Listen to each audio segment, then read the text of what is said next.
Guys, good morning. Ngayon, nandito tayo sa charid natin. Paano ba natin i-check kung ayos yung ating compressor? Na nakarekta yung compressor natin.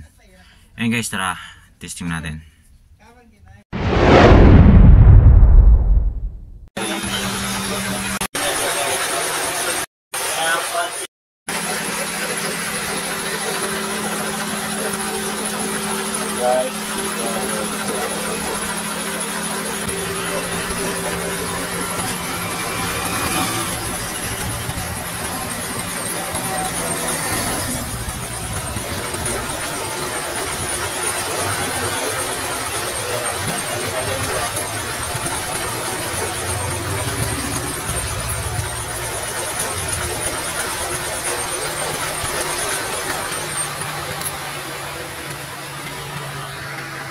Yung ginawang switch niya dito sa sarili sa loob ng sasakyan, yung ating compressor switch, ginawa natin siya ng switch dito sa loob. Ito guys, tingnan natin.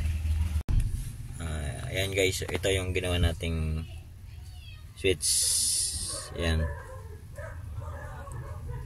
kaya ikotin natin yun sa may makina kung saan yun papunta. Kinuha natin yung ano yun guys, positive na tayo nag-connect ng ano yan, ng power, yung positive sa battery. Doon na natin kinonect. Tapos yung galing doon sa may switch nya, sa may relay, yung negative. Kaya pati yung pan nya umiikot din. Nakarekta na siya guys. On natin tong aircon natin. Ayan. Tapos on natin tong ginawa nating switch doon sa may aircon. Yan, nagbago na idle lang ating kasi naka-on yung ating compressor aircon.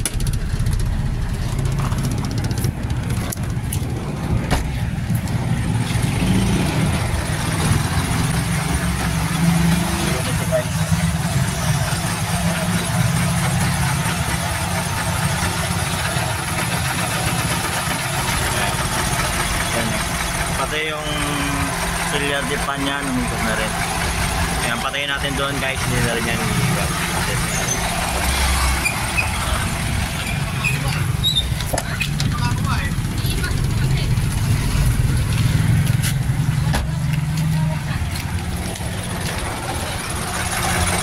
Guys, so patayin na rin guys.